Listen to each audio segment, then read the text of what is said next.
Hello, everybody. This is Joseph P. Farrell with news and views from the Nefarium on Thursday, June. Looks like I'm a little fuzzy. There we are. On Thursday, June 30th, 2020. We're already at the end of January. Can you believe that? Anyway, little bit of housekeeping, then I want to get right down to it because there's some strange stuff going on in the background of this coronavirus story. And I have two articles that I'll link for you. Do your own dot connecting. You might connect dots a little differently than I do. But anyway, the housekeeping is tomorrow we have a vid chat at 6:30 U.S. Central Time. As usual, I'll be in the chat room early for a little pre-chat. Send your questions in or comments. I've already had a few, so it looks like it might be one of those vid chats that might go a little long, in which case I might start early tomorrow. Second bit of housekeeping is the new book, McCarthy, Marshall, and the Other International. The subtitle is Roosevelt, Trotsky, Stalin, and America's Progressivist Deep State. It is out and available on Lulu.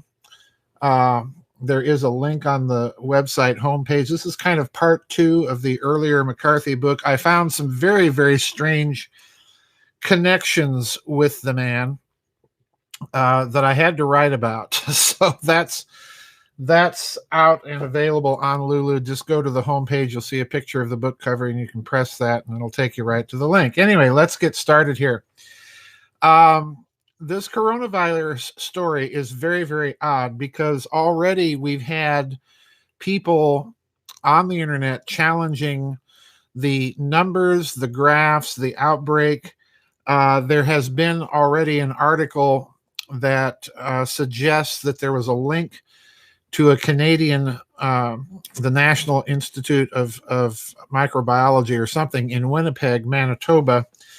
And a couple of Chinese scientists there were recently fired from their jobs for espionage. So there's also a suggestion now out in the media, in the internet media, that this virus may have come from Canada. And there's also been a story out, some of you may be aware of, that the hospital that the Chinese showed that they were building is actually a stock photo. It's not a hospital at all. So there's all this stuff going on in the background. But there are two articles I want to link together for you today. One is from Zero Hedge, and the other is from America's National Public Radio, believe it or not. And I don't listen or watch American Public Radio all that much, but they did have a very, very interesting article on the arrest of Dr. Charles Lieber, who's the head of Harvard's chemistry department. So we'll get to that article as well. But this is the Zero Hedge article released just yesterday. The title of the article is, quote, "Is this the man behind the global coronavirus pandemic?" And I want to read a few paragraphs from the very beginning of this article for you, and then quite a few paragraphs toward the end. And I want you to kind of put it in the back of your mind, and then we'll get to the second article and start to connect some dots. So here we go. This is the Zero Hedge article. Quote, "In light of growing speculation, most of it within less than official circles, that the top official theory for the spread of the coronavirus epidemic, namely because someone ate bat soup at a Wuhan seafood and animal market, is a fabricated farce, and that the real reason behind the viral spread is because a weaponized version of the coronavirus, one which may have originally been obtained from Canada, was released by Wuhan's Institute of Virology, accidentally or not, a top level 4 biohazard lab which was studying the world's most dangerous pathogens. Perhaps it would be a good idea for the same Wuhan Institute of Virology to remove the following help wanted notice, posted on November 18th, 2019, according to which the Institute is seeking to hire listen carefully, to hire one or two postdoctoral fellows who will use, quote, bats to research the molecular mechanism that allows Ebola and SARS-associated coronaviruses to lie dormant for a long time without causing diseases, unquote. The right candidate will have obtained or is about to obtain a PhD in life science or biomedical related fields, have a reliable and rigorous work style with a strong independent scientific research ability and teamwork spirit, have strong English communication and writing skills, have research papers published in the international mainstream academic journals, and have a cell biology, immunology, genomics, and other relevant background experience is preferred. So that's the Wuhan Institute of Virology. And so now the Zero Hedge article zeroes in on a Dr. Peng Zhu, all right? And I want to read a few things about this guy and what he was researching at the Wuhan Institute of Virology. And I'm quoting Zero Hedge right now. Quote, "This brings us to the punchline, courtesy of the Wuhan Institute of Virology. Here is a press release from Dr. Zhu's lab titled, quote, 'How Bats Carry Viruses Without Getting Sick,' unquote. Bats are known to harbor highly pathogenic viruses like Ebola, Marburg, Hendra, Nipah, and SARS coronavirus, and yet they do not show clinical signs of disease. In a paper published in the journal Cell, Host, and Microbe on February 22nd, scientists at the Wuhan Institute of Virology in China find that in bats, an antiviral immune pathway called the sting interferon pathway is dampened, and bats can maintain just enough defense against illness without triggering a heightened immune reaction. We believe there is a balance between bats and the pathogens they carry," says senior author Peng Zhu. "This work demonstrated that in order to maintain a balance with viruses, bats may have evolved to dampen certain pathways." So in other words, the Wuhan Institute of Virology was working on bats, specifically with a view to understanding their defense mechanism against the coronavirus and other viruses. And coincidentally, the story is that this whole outbreak was started by someone in Wuhan eating bat soup. Okay? Now let me skip to the very end of the article in Zero Hedge. And what they say, there's 7 points here. Quote, "So to summarize, one of China's top virology and immunology experts was and still works at China's top-rated biohazard lab, the Wuhan Institute of Virology, which some have affectionately called the Real Umbrella Corporation. Number 2, since 2009, Peng has been the leading Chinese scientist researching the immune system of bats carrying and transmitting lethal viruses in the world. Number 3, his primary field of study is researching how and why bats can be infected with some of the most nightmarish viruses in the world, including Ebola, SARS, and coronavirus, and not get sick. Number 4, he was genetically engineering various immune pathways, such as the sting pathway in bats, to make bats more or less susceptible to infection, in the process potentially creating a highly resistant mutant superbug. Number 5, as part of his studies, Peng also researched mutant coronavirus strains that overcame the natural immunity of some bats. These are superbug coronavirus strains which are not resistant to any natural immune pathway and now appear to be out in the wild.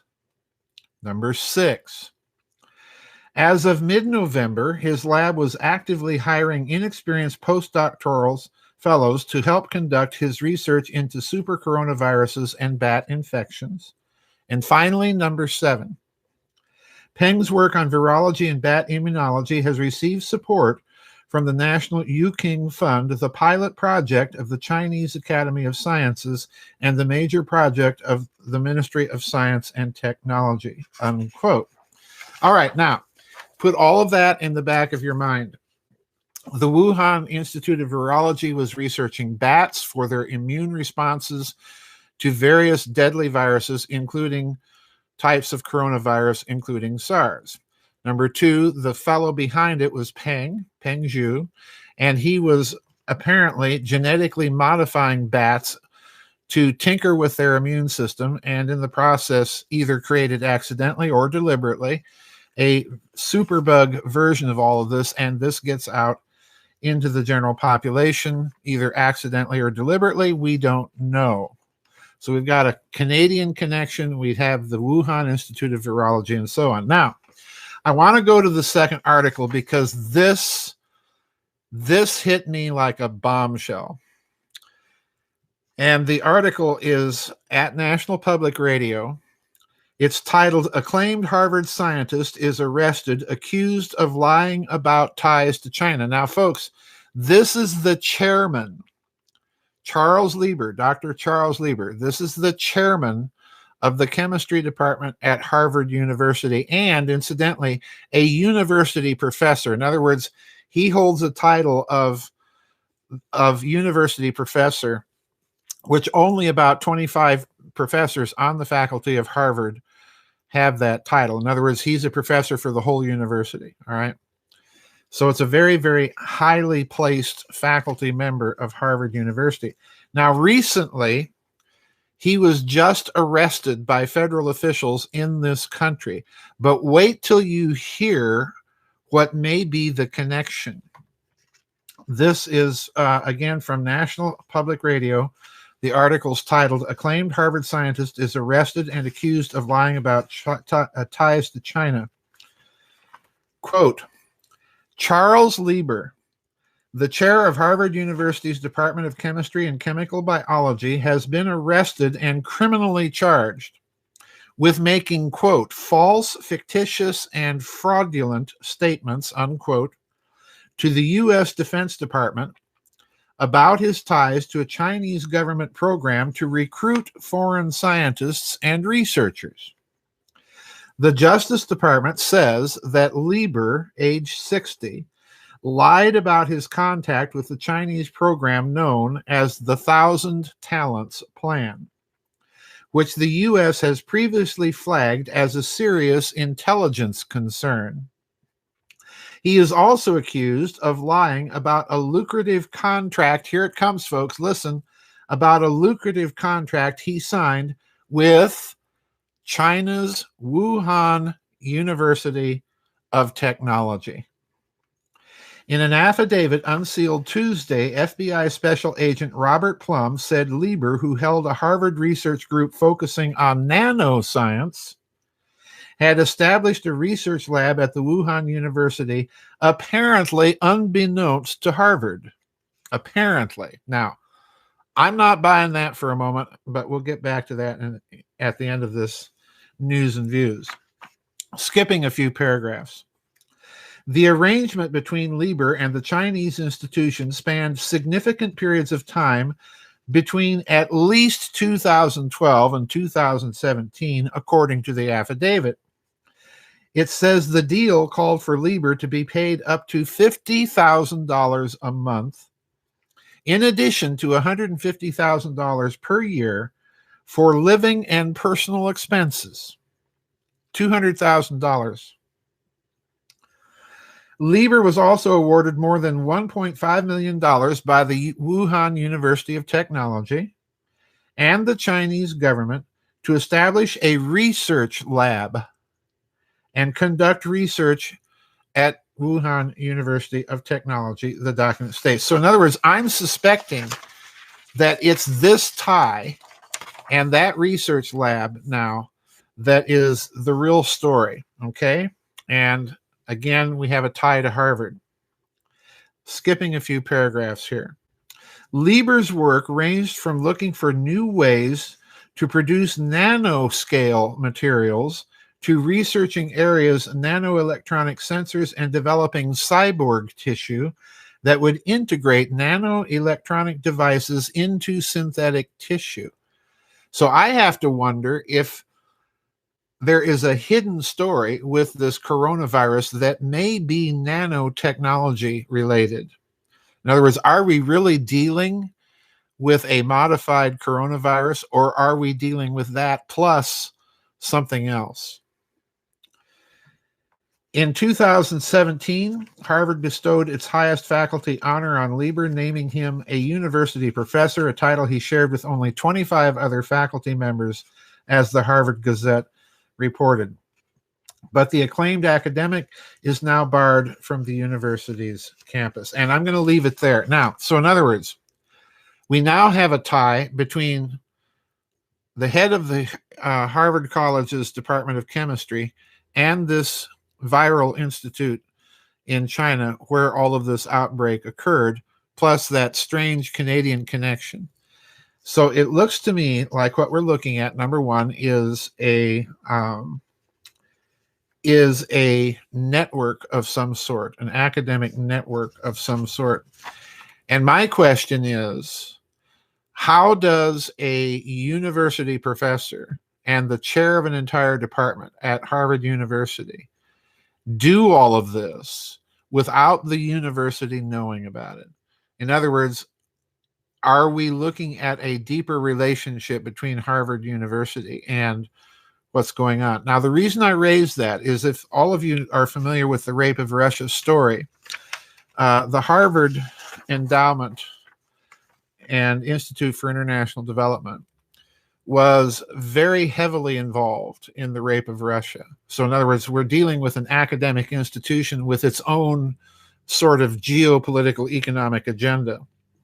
And I have to wonder if this little connection of Dr. Lieber to Wuhan University of Technology has anything to do with more geopolitical agendas. And indeed, how much of the technology are we seeing in this Wuhan coronavirus story? How much of this is coming from the West? Is this being tried out on China as a kind of epidemic experiment? I don't know.